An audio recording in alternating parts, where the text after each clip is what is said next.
The unmarked sedan rolled through the pre-dawn streets of Provo, Utah, its headlights cutting through the March darkness like surgical instruments.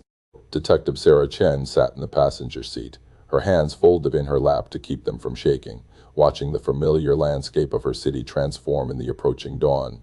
She'd driven these streets 1,000 times, knew every corner and stoplight, but this morning everything felt different, charged with the weight of what was about to happen. In her jacket pocket was an arrest warrant that had taken 45 years to secure, a piece of paper that would finally bring justice to a young woman who'd been stolen from this world in 1979, before Chen had even been born. The address they were heading to belonged to someone who'd lived in this community for decades, someone who'd attended church every Sunday, someone whose name would shatter the trust and innocence that Provo's Mormon community still clung to, despite everything history had taught them about evil hiding in plain sight. Before we continue this story, take a second to hit subscribe and like this video. Cases like this take decades of work and new technology to solve, and your support helps us tell the stories that deserve to be heard. The convoy of 3 vehicles pulled to a stop outside a modest ranch-style home in a neighborhood where American flags hung from porches and flower beds showed the careful attention of people who took pride in their properties. It was the kind of street where neighbors knew each other's names, where kids rode bikes until the street lights came on, where the most excitement usually came from a lost dog or a particularly spirited high school football game. In 15 minutes, all of that would change. In 15 minutes, everyone on this street would learn that they'd been living next door to someone who'd committed an act of violence so profound, so unthinkable, that it would force them to question everything they thought they knew about safety and trust and the people who smiled and waved from their front yards. Chen checked her watch, 5:47 in the morning. The arrest team had briefed the night before, going over every detail, every potential complication, every scenario that could unfold when they knocked on that door. The suspect had no history of violence beyond the crime they were here to answer for, no weapons registered, no indication they'd resist. But Chen had learned long ago that you never really knew how someone would react when their carefully constructed life was about to collapse, when the lies they'd been living for 45 years were about to be exposed, when the DNA evidence they probably thought no longer mattered was about to prove that time doesn't erase what you've done, it just lets it ferment into something even more damning. She nodded to Lieutenant Marcus Webb, and they stepped out into the cold morning air. Spring in Utah was unpredictable, and today carried the bite of winter that hadn't quite released its grip. Chen's breath clouded in front of her face as she approached the front door, 4 other officers flanking her, everyone silent and professional, and feeling the gravity of this moment. This wasn't just another arrest. This was closure for a family that had waited nearly half a century for answers. This was justice for Evelyn Mercer, whose name most people in Provo under 40 had never heard, whose murder had become a ghost story whispered in the Mormon wards, a cautionary tale that had faded with time until it was barely remembered at all. Chen knocked. 3 firm raps that echoed in the morning stillness. A dog barked somewhere inside. Lights flickered on, first upstairs, then cascading down. Footsteps approached. The door opened to reveal a face Chen had studied in photographs for months, an elderly person in pajamas and a robe, confusion turning to fear as they registered the badges and the number of officers on their porch. Chen identified herself, her voice steady despite the adrenaline flooding her system. She informed the person standing before her that they were under arrest for the murder of Evelyn Mercer. She watched something flicker behind their eyes, recognition or resignation, or maybe just the exhausted relief of someone who'd been waiting for this moment for 45 years, knowing deep down that it would eventually come, that you can't outrun DNA, that the past always catches up. The handcuffs clicked into place, and just like that, a murder that had haunted this community since 1979 had finally found its resolution. But to understand why this arrest mattered so much, why it sent shockwaves through every Mormon ward in Utah County, you had to go back to the beginning. Back to a time when Evelyn Mercer was alive and full of hope and building a life she thought would last decades. September of 1979 was a golden time in Evelyn's world. She was 23 years old, married just 8 months to Daniel Mercer, a returned missionary she'd met at Brigham Young University during her sophomore year. They'd courted the proper Mormon way, chaperoned dates and temple grounds walks and long conversations about faith and family and the future they wanted to build together. Daniel had served his mission in Argentina, come home with stories of conversion and service and a deeper commitment to his faith. Evelyn had waited, written him letters every week, kept his picture on her dorm room desk, and when he returned, they picked up right where they'd left off, that easy comfort of two people who understood each other's values and dreams. They'd married in the Provo, Utah temple on January 12th, a winter ceremony that Evelyn had planned with the meticulous attention to detail that characterized everything she did. Her reception was held in the cultural hall of her home ward, decorated with white and pale blue. Her colors, reflecting the quiet elegance that everyone who knew her associated with her personality. She wasn't flashy or loud. She was steady, kind, the sort of person who remembered birthdays and brought meals when someone was sick and always had a listening ear when you needed to talk. Her younger sister Rachel would later describe her as sunshine without the burn, warmth that made you feel safe and seen and valued. Evelyn worked as a secretary at the same ward building where she'd grown up attending church, the Provo 6th Ward on the east side of the city. It was a position she'd taken after graduating from BYU with a degree in elementary education, a stepping-stone job while she and Daniel saved money and planned for the family they wanted to start. The bishop, Thomas Wakefield, had known Evelyn since she was a child in primary, and he'd hired her without hesitation, knowing she'd bring organization and care to the administrative work that kept the ward running smoothly. She managed the membership records, typed up the weekly bulletins, answered phones, coordinated the Relief Society service projects, and somehow made a windowless office in the church basement feel welcoming with plants and family photographs and a candy dish she kept filled for the children who'd and her in looking for their parents. She loved that job more than she probably should have. It wasn't prestigious or high-paying, but it connected her to her community in a way that fed her soul. She knew everyone's stories, their struggles and celebrations, their children's names and their elderly parents who needed visiting. She was the person who'd quietly arrange for meals when a family was struggling, who'd organize youth volunteers to help elderly members with yard work, who'd remember to send cards on anniversaries of losing loved ones when everyone else had moved on. The ward members loved her for it, loved her gentle competence, and her genuine interest in their lives, and the way she made the church building feel less like an institution and more like a home. Daniel worked as an accountant at a firm downtown, steady work that provided enough for them to rent a small apartment and start saving for a house. They were building the life they'd been taught to want, temple marriage and career and preparations for children and service in their ward. They attended church every Sunday without fail. They held family home evening every Monday, just the two of us for now, Daniel would joke, but we're practicing for when we have kids. They paid their tithing and said their prayers, and lived their faith with the sincere devotion of people who truly believed, who saw their religion not as obligation, but as framework for meaning and purpose. Evelyn wanted children desperately. She and Daniel had been trying since the wedding, and every month brought the private disappointment of a pregnancy test that stayed negative, a reminder that timelines don't always align with prayers. But Evelyn was patient, faithful, believing that children would come in the Lord's time, that her body would cooperate when it was meant to. In the meantime, she poured her maternal instincts into her work, into the primary children at church who'd climb into her lap during Sunday school, into her 3-year-old nephew who adored his Aunt Evie and begged her to read him stories whenever she visited her sister's home.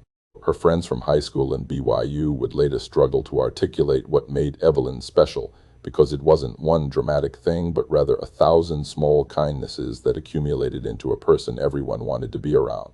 She remembered how you took your coffee, even though she didn't drink it herself. She'd notice when you got your hair cut and complimented genuinely. She'd ask about your ailing mother or your job interview or your daughter's piano recital, and she'd actually listen to the answer, her brown eyes focused completely on you, like you were the only person in the world who mattered in that moment. She wrote thank you notes by hand. She brought homemade bread to new neighbors. She volunteered to babysit when young mothers needed a break, never asking for payment, just happy to help. If you'd asked anyone in the Provo 6th Ward in September of 1979 who was least likely to become a murder victim, Evelyn Mercer's name would have been at the top of that list. She didn't have enemies. She didn't involve herself in drama or gossip. She lived quietly and faithfully, doing good because that's who she was at her core. The idea that someone would want to hurt her was incomprehensible to everyone who knew her, a violation of the natural order so profound that when it happened, when she was taken, the community struggled to process it as real. The evening of September 14th started like any other Friday. Evelyn had worked her regular shift at the ward building, arriving at 9 in the morning and planning to leave by 5. But Bishop Wakefield had asked if she could stay late to finish preparing the bulletins for Sunday's services, and Evelyn had agreed without hesitation. It was the kind of thing she did, staying late to help, making sure everything was perfect because she took pride in her work and cared about the people who'd be sitting in those pews on Sunday morning reading her carefully typed announcements. Daniel had called around 4:30 to check when she'd be home.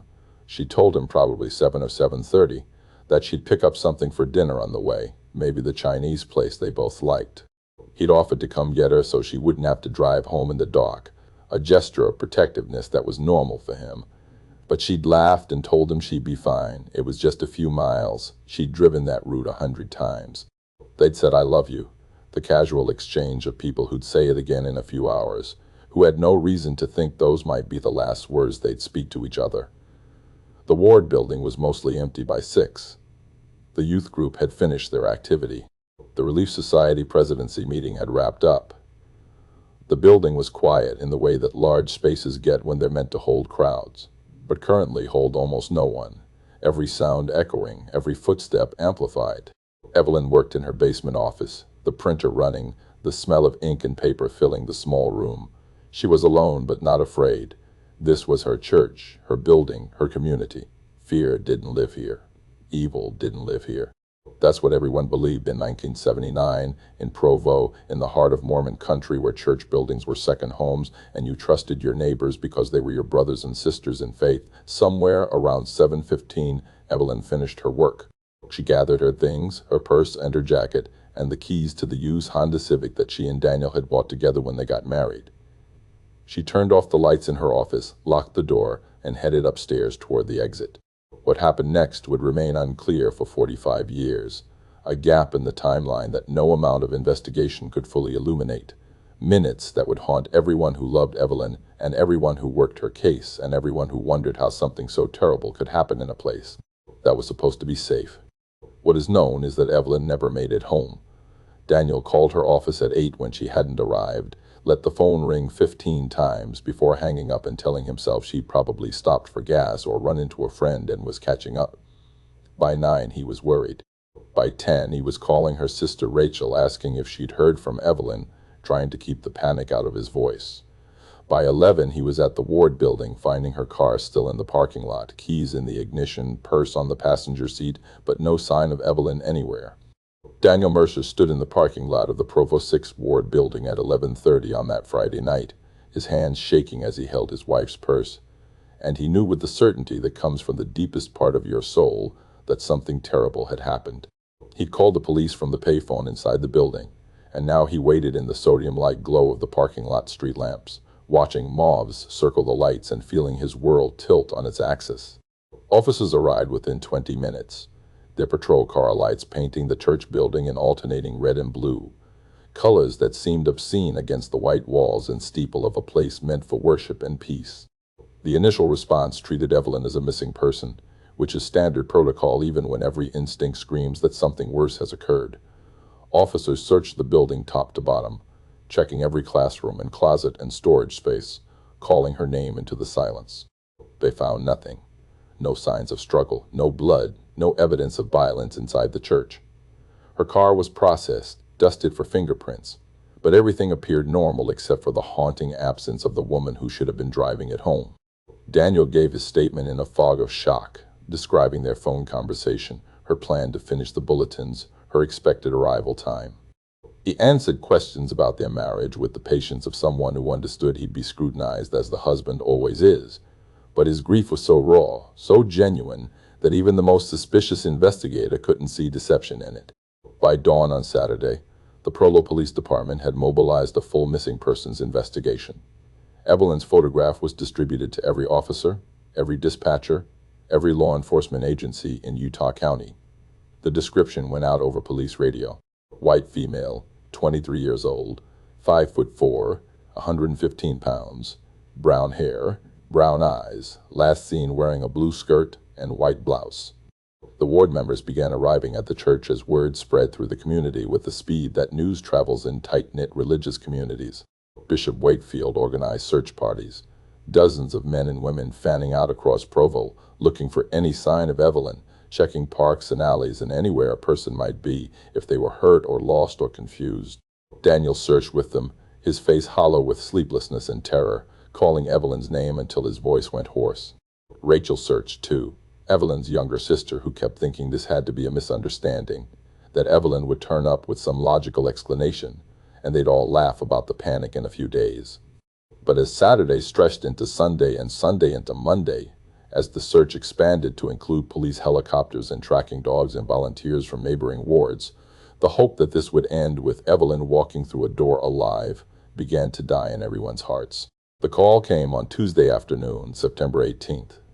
Hikers in the foothills east of Provo, up in the scrub oak and sage wilderness where the city met the mountains, had found a body. Female, young, matching the description of the missing church secretary. Detective Frank Harrison of the Utah County Sheriff's Office took the call and felt his stomach drop because he'd been praying this would end differently, that Evelyn Mercer would be found alive, that this case wouldn't become what it was now clearly going to be. He drove to the scene with his partner Jim Rodriguez, navigating the rough access road that led into the hills, and when they arrived at the coordinates the hikers had provided, when Harrison saw the crime scene techs already working, and the medical examiner crouched beside what had been a living breathing woman just days ago, he understood that this case was going to haunt him for the rest of his career. Evelyn had been left in a shallow ravine, partially hidden by brush, her body showing evidence of violence that Harrison wouldn't describe to her family in detail, because some things you can't unhear, some images you can't unsee. The medical examiner would later determine that she died within hours of leaving the church building, that she'd been brought to this remote location and killed here or killed elsewhere and dumped here, the exact sequence unclear but the outcome devastatingly certain. Evidence was collected with the painstaking care that homicide investigations demand. Photographs from every angle, soil samples, fiber evidence, trace materials that might lead to a suspect, and biological evidence, samples that in 1979 couldn't tell investigators much beyond blood type, but that would be carefully preserved in the hope that someday, somehow, science would advance enough to make them useful. Telling Daniel was the worst part of Harrison's day, maybe the worst part of his career up to that point. The young husband collapsed when Harrison delivered the news, literally fell to his knees in the living room of the apartment he'd shared with Evelyn for 8 months, and the sound that came out of him was something Harrison would hear in nightmares for years afterward. It was the sound of a future dying, of dreams shattering, of love being ripped away by violence that made no sense. Rachel was there too, and she just went silent, her face blank with shock, unable to process that her sister, who'd been so alive, so vibrant, so full of plans and faith and kindness, was now a body in the morgue, a victim, a case number in a homicide file. The investigation moved forward with the intensity that child and young adult murders always generate, a recognition that someone who kills this way will likely kill again if not stopped. Harrison and Rodriguez worked 18-hour days, interviewing everyone who'd been at the ward building that Friday evening. The bishop was cleared immediately, his timeline accounted for by multiple witnesses who'd seen him at a stake presidency meeting across town until 9 that night. The youth group leaders, all cleared with alibis. The Relief Society presidency, all cleared. Every name in the ward directory was checked, every male member interviewed about their whereabouts Friday evening, and the exercise felt both necessary and invasive, like suspecting your own family of murder. The physical evidence was limited by the technology of the time.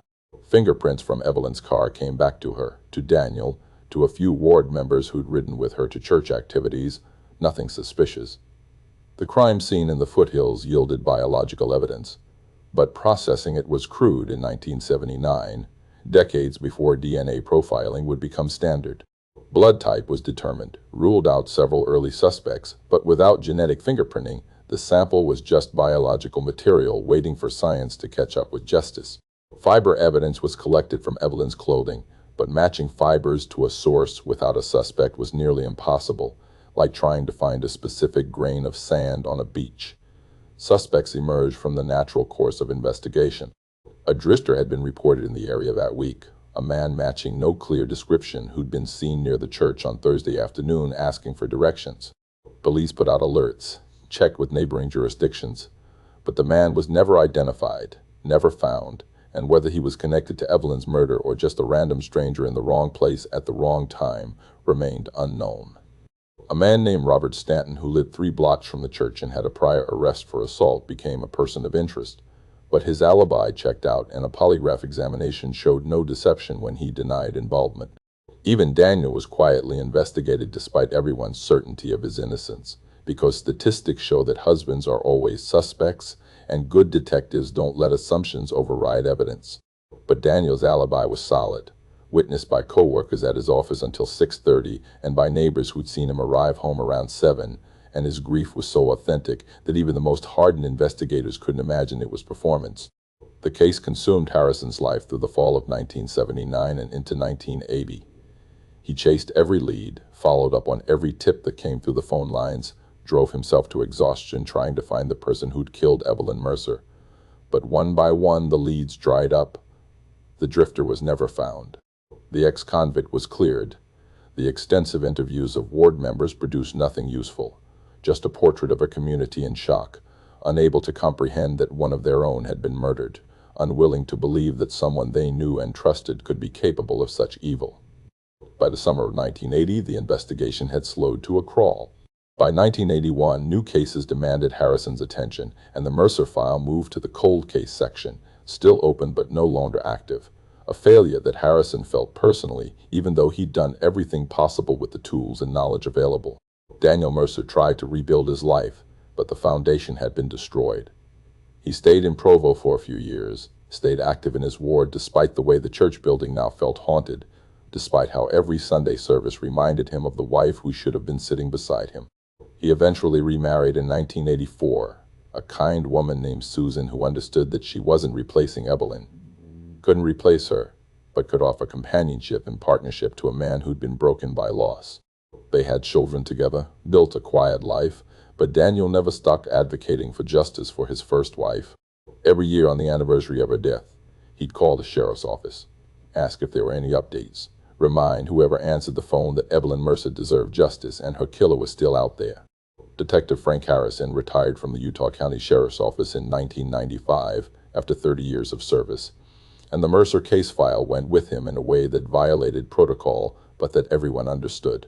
He made copies of everything over the years, photographs and witness statements and evidence logs, and he kept them in boxes in his garage where he'd review them periodically like a scholar studying ancient texts he couldn't quite translate.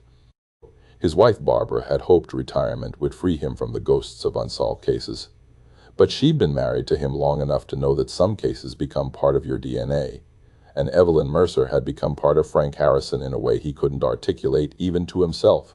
He died in 2008 without ever knowing who'd killed the young church secretary he tried so hard to get justice for, and at his funeral several retired law enforcement officers spoke about Harrison's dedication and integrity, but they all knew his greatest regret was dying with that case unsolved.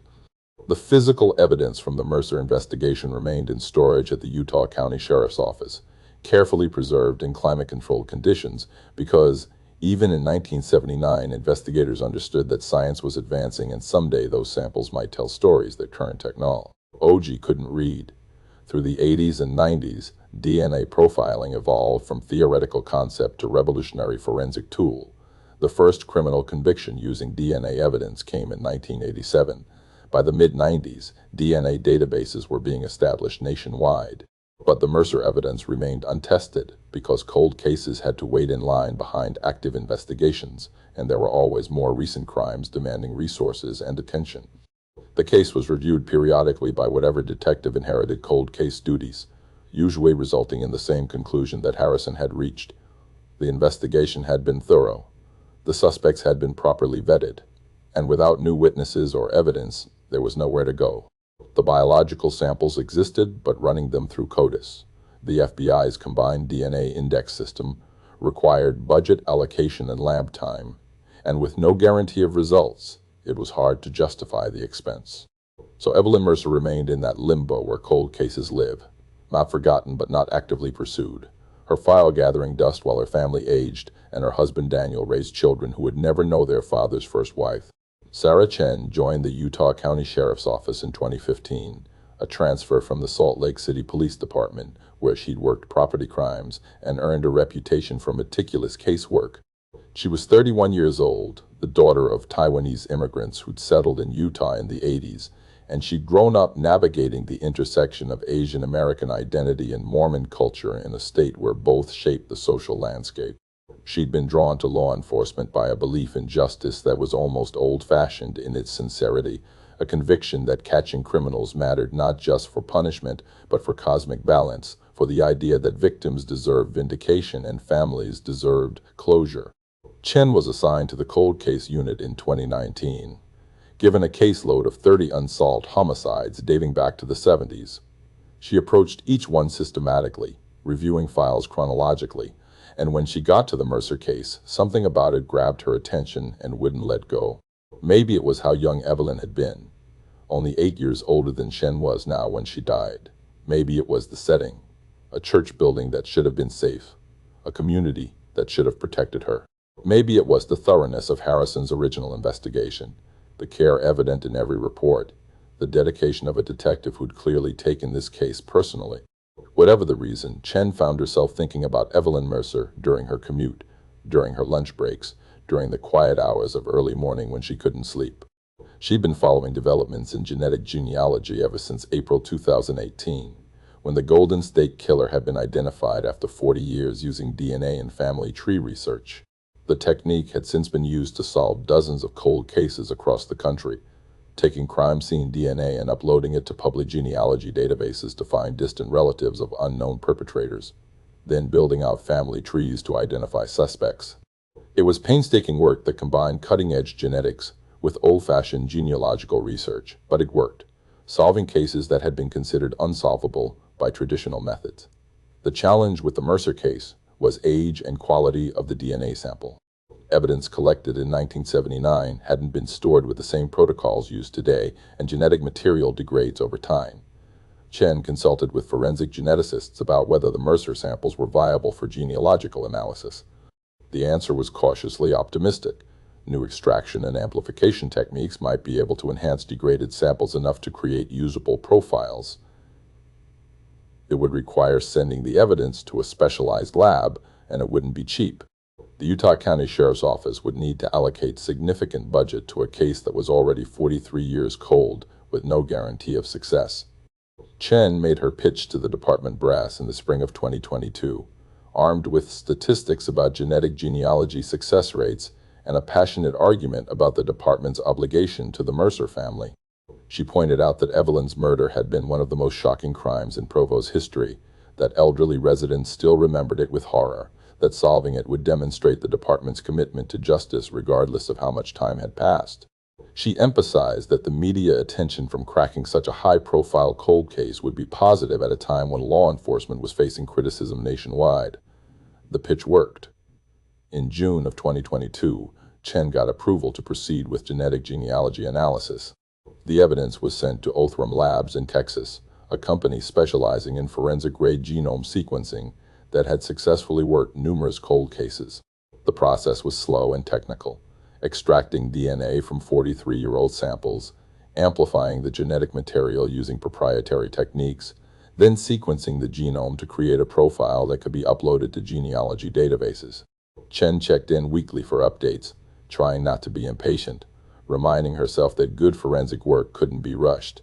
Finally, in October of 2022, she got the call she'd been waiting for. Othram had successfully created an enhanced DNA profile suitable for genealogical analysis. They were ready to begin the search.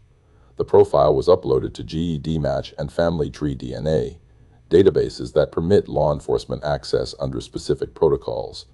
Within days, the system identified several matches, distant relatives who shared segments of DNA with the unknown perpetrator.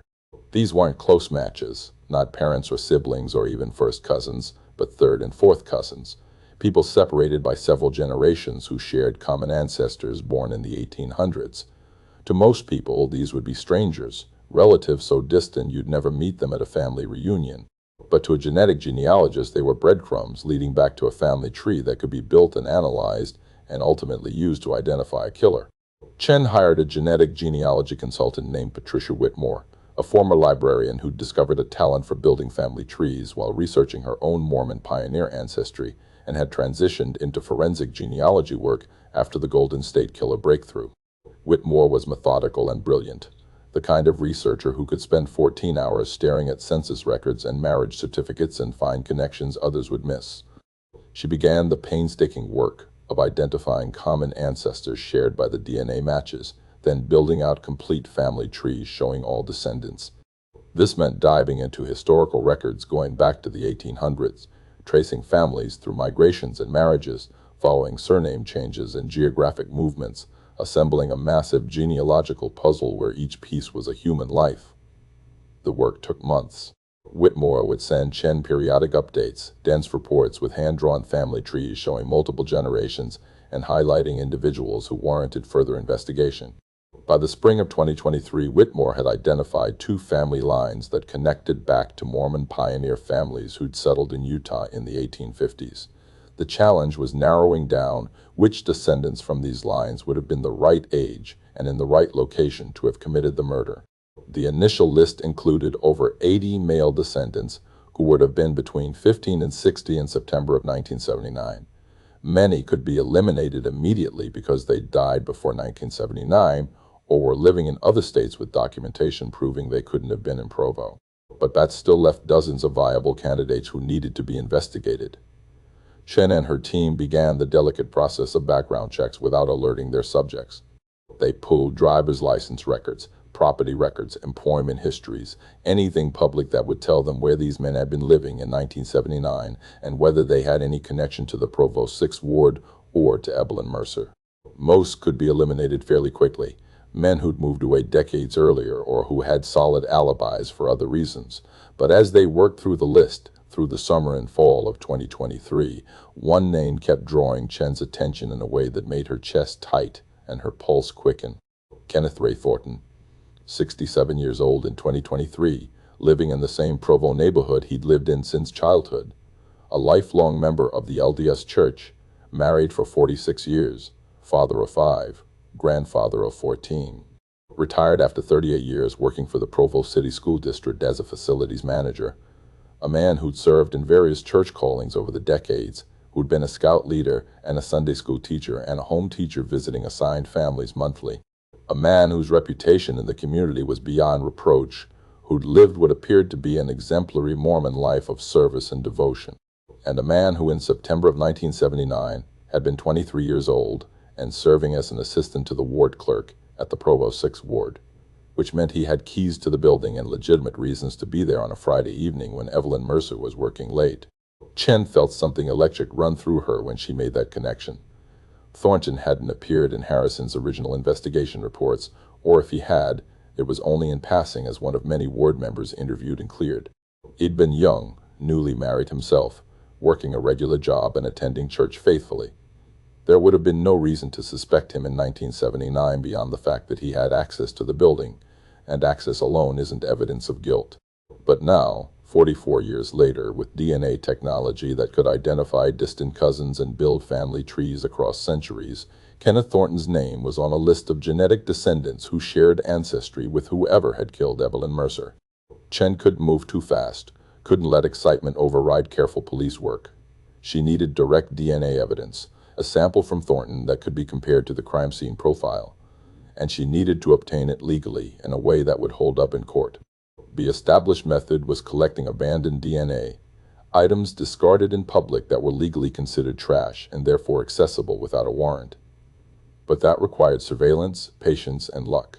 Through November and December of 2023 and into January of 2024, Chen ran additional background checks on Thornton, looking for anything that might strengthen the case or reveal a motive. She found nothing unusual, just a paper trail of a man who'd lived quietly and conventionally for nearly 7 decades. She reviewed Harrison's original case file again, searching for any mention of Thornton, and found one brief interview note from October 1979. Thornton had been questioned along with other ward members, had stated he'd been home with his wife the evening of September 14, and had been cleared.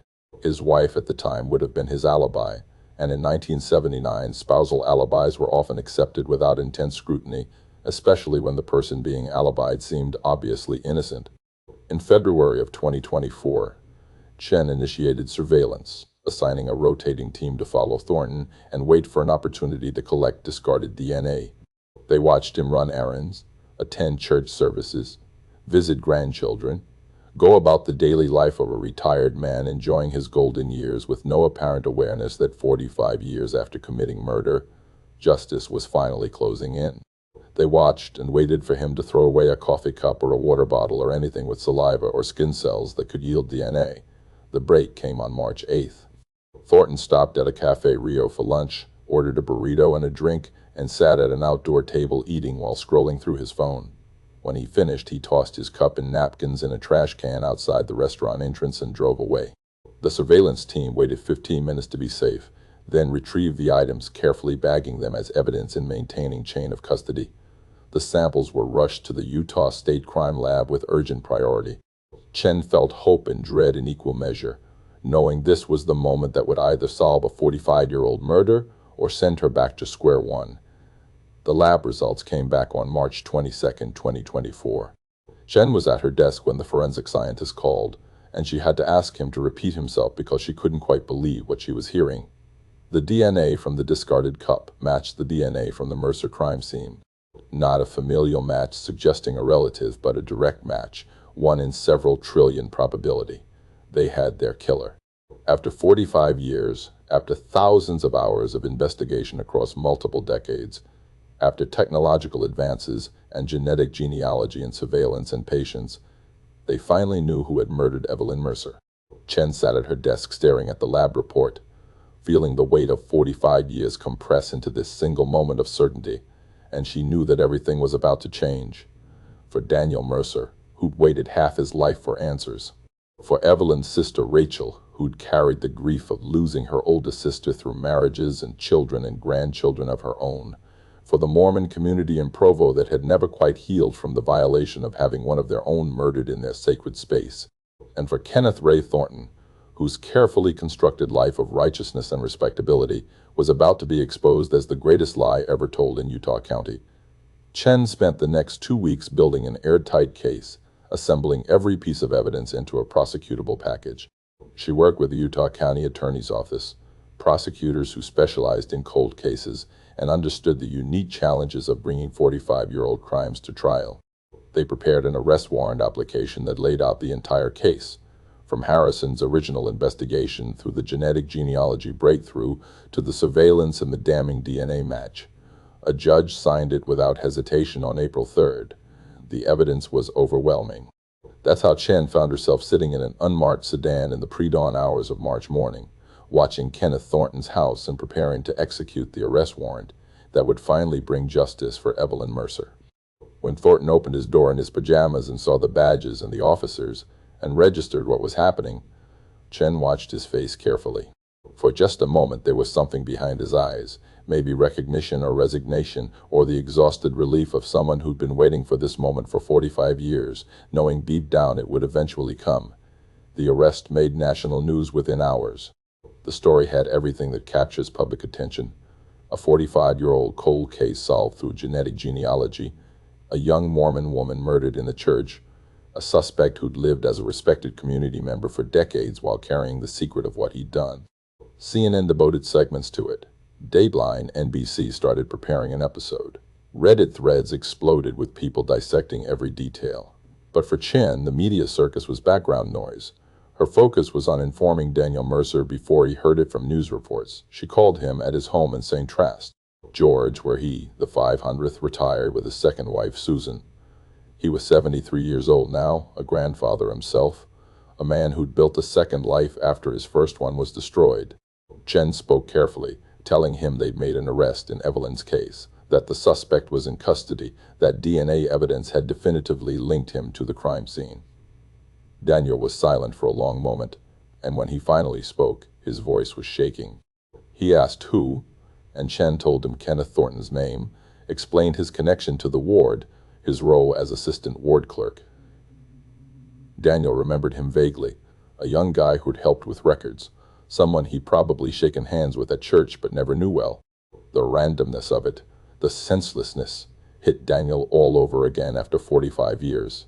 Thornton was arraigned the following day, appearing in court in an orange jumpsuit, looking diminished and old, no longer the respected retired school district employee, but just another criminal defendant facing justice.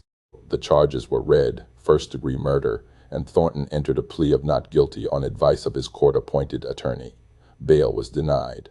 He was remanded to the Utah County Jail to await trial. The pre-trial process moved slowly through the spring and summer of 2024.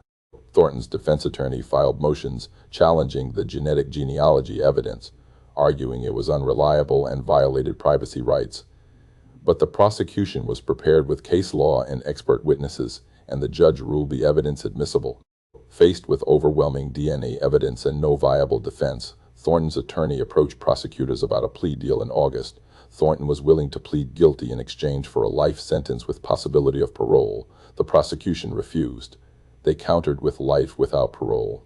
After weeks of negotiation, Thornton accepted. He would plead guilty to first-degree murder and spend the rest of his natural life in prison. The plea hearing was held on October 4, 2024. Daniel Mercer attended, now 74 years old, walking slowly into the courtroom with Susan beside him. Rachel was there too, Evelyn's sister, 65 now, with grandchildren of her own. They needed to be present, needed to look Kenneth Thornton in the eye and let him see the destruction he caused.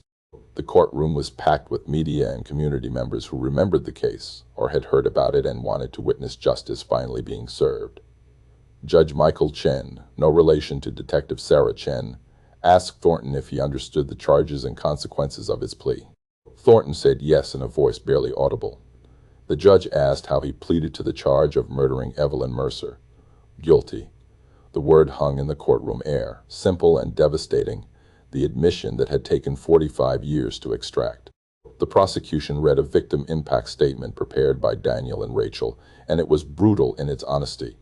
They talked about Evelyn, about the kind of person she'd been, about the life she should have lived, the children she should have had, the grandchildren who should have known her. They talked about 45 years of not knowing, of wondering, of living with the fear that her killer would never be caught. They talked about the man sitting before them who'd attended church every Sunday, who'd served in callings and taught children and presented himself as righteous while Evelyn was in the ground.